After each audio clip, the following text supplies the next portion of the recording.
नमस्कार दोस्तों, Gurukul GS point पर आपका स्वागत है। दोस्तों, अगर आप लोग रेलवे की तैयारी कर रहे हैं और रेलवे में आरपीएफ वगैरह की तैयारी कर रहे हैं, तो आपके लिए ये वीडियो काफ़ी ज़्यादा हेल्पफुल होगा क्योंकि इसमें आपको रेलवे से संबंधित जनरल साइंस के 30 ऐसे क्वेश्चन को क्लियर किया जाएगा जो कि हमारे रेलवे के एग्जाम में बार-बार पूछे जाते हैं। तो चलिए हम लोग वीडियो को प्रारंभ करते हैं और 30 जनरल साइंस के क्वेश्चन को क्लियर करते हैं। हमारा पहला प्रश्न है कि कौन सी रेखा भारत के 2 भागों में बाँटती है? ठीक है? तो भ कर्क रेखा जो है वो भारत को 2 भागों में बाँटती है। कर्क रेखा भारत को 2 भागों में बाँटती है। अगला आपका प्रश्न है कि विधायक निधि में कितनी धनराशि आती है? तो विधायक निधि में जो धनराशि आती है वो है 5 करोड़, ठीक है? तो 5 करोड़ प्रति वर्ष जो है विधायक निधि में धनराशि आती है, ठीक है? विधायक निधि में प्रति वर्ष 5 करोड़ धनराशि आती है और विधायक 5 साल के लिए बनते हैं तो इनको 25 करोड़ रुपए प्रति जो है कार्यकाल मिलता है और इनका एक काम होता है कि इस 5 करोड़ रुपए से यानी कि 25 करोड़ रुपए से अपने जो स्थानीय क्षेत्र है, स्थानीय विधानसभा क्षेत्र है उसका वो विकास कर सकें। अगला आपका प्रश्न है कि आंध्र प्रदेश की राजधानी क्या है? तो आंध्र प्रदेश की राजधानी अमरावती है। अगला आपका प्रश्न है कि भारतीय रेलवे में कुल कितने डिवीजन हैं? तो दोस्तों ये वेरी इंपॉर्टेंट क्वेश्चन है क्योंकि ये रेलवे के एग्जाम में बार-बार पूछता है कि भारतीय रेलवे में कुल कितने डिवीजन हैं। तो अभी टोटल डिवीजन की संख्या 75 है। पहले 74 था, अब इसमें जो है जम्मू रेल डिवीजन जो कि बिल्कुल नया भी रेल डिवीजन बना है उसको जोड़ दिया गया है तो ये 75 रेल डिवीजन हो गया, ठीक है? तो अगर क्वेश्चन आता है भारतीय रेलवे में कुल कितने डिवीजन हैं तो आपका आंसर हो जाएगा 75। अगला आपका प्रश्न है कि सामान्य शरीर का तापमान कितना होता है? तो सामान्य शरीर का तापमान 37 डिग्री सेल्सियस होता है।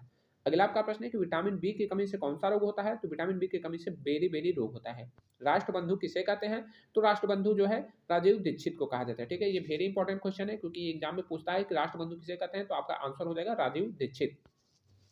अगला आपका प्रश्न है कि 1 एमबी में कुल कितने बाइट होते हैं? तो 1 एमबी में 1024 किलो बाइट होते हैं, ठीक है?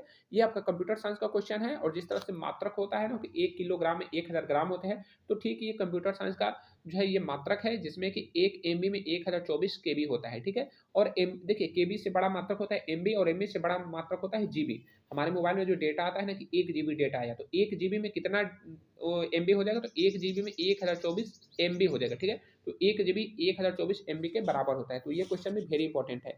अगला आपका प्रश्न है कि एनटीपीसी का फुल फॉर्म क्या होता है?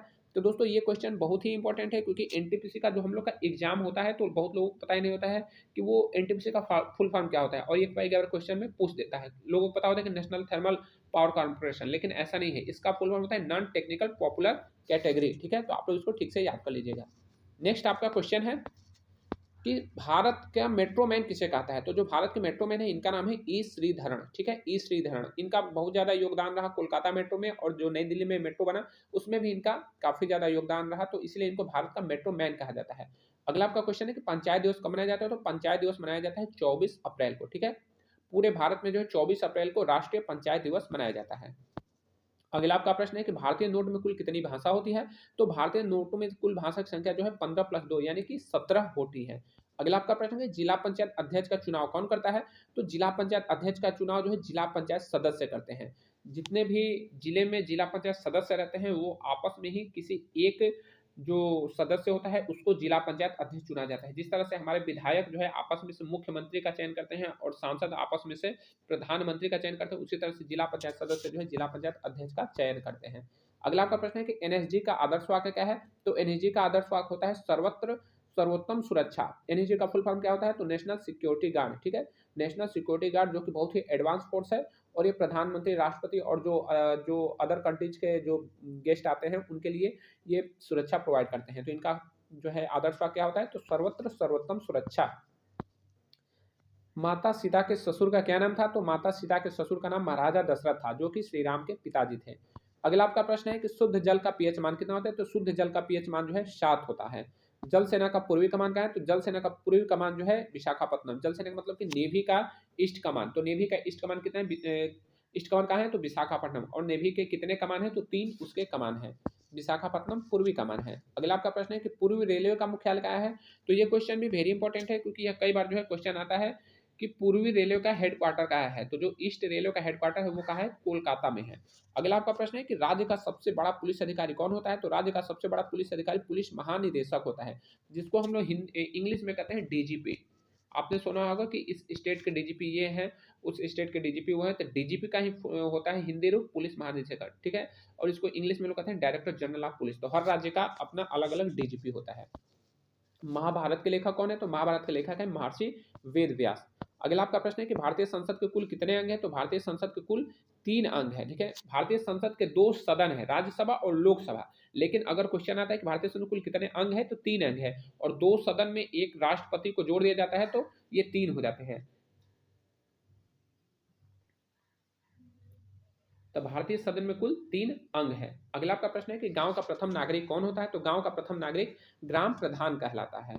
अगला आपका प्रश्न है कि रेलवे का आदर्श वाक्य क्या है, तो ये भी वेरी इंपॉर्टेंट क्वेश्चन है, क्योंकि ये रेलवे के एग्जाम में बार बार पूछता है। तो रेलवे का आदर्श वाक्य है समय, सुरक्षा और संरक्षा, और इसी को जो है कहीं कहीं पर सेवा और निष्ठा भी देता है। तो दोनों आदर्श वाक्य हैं, आपको जो जैसा ऑप्शन मिले उसके अनुसार आप जो है सही कीजिएगा। तो इसका समय, सुरक्षा और संरक्षा, और साथ ही साथ सेवा और निष्ठा भी आदर्श वाक्य है।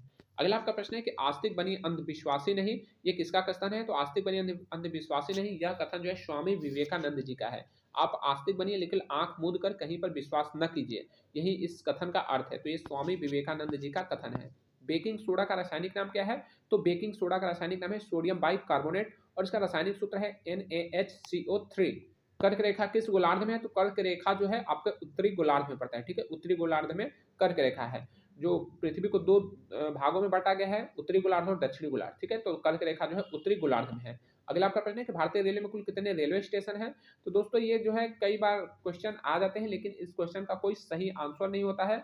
और वैसे ये जो है आपके एग्जाम में क्वेश्चन तो नहीं ही आना चाहिए, लेकिन व्यवहारिक जीवन में कई बार ऐसे क्वेश्चन आ जाते हैं कि भारतीय रेलवे में कुल कितने स्टेशन हैं। तो देखिए स्टेशनों की संख्या हमेशा घटती बढ़ती रहती है, जिस तरह से जोन और डिवीजन की संख्या घटती बढ़ती रहती है, ट्रेनों की संख्या घटती बढ़ती रहती है, तो उसी तरह से भारतीय रेलवे में कुल कितने स्टेशन है, तो ये जो है सही इसका जो है आइडिया नहीं है। लेकिन हाँ, मोटा मोटी मान लीजिए कि 10,500 से लेकर 11,000 तक भारत में कुल रेलवे स्टेशन की संख्या है। अगला आपका प्रश्न है कि थल सेना का एडमिरल जल सेना के किस अधिकारी के समकक्ष होगा, ठीक है। तो जल सेना का जो एडमिरल होता है वह थल सेना के यानी कि नेवी का एडमिरल आर्मी के जनरल के समकक्ष होगा, ठीक है। क्योंकि देखिए नेवी का सबसे बड़ा अधिकारी कौन होता है, वो एडमिरल होता है, जबकि थल सेना का सबसे बड़ा यानी कि आर्मी का सबसे बड़ा अधिकारी कौन होता है, तो वह जनरल होता है। तो जल सेना का एडमिरल जो है आर्मी के जनरल के समकक्ष होगा। अंतिम क्वेश्चन आपके लिए है कि पश्चिम रेलवे का मुख्यालय कहाँ है, तो ये हमें कमेंट में जरूर बताइएगा कि पश्चिम रेलवे का मुख्यालय कहाँ है। मिलेंगे अगले वीडियो में, तब तक के लिए जय हिंद।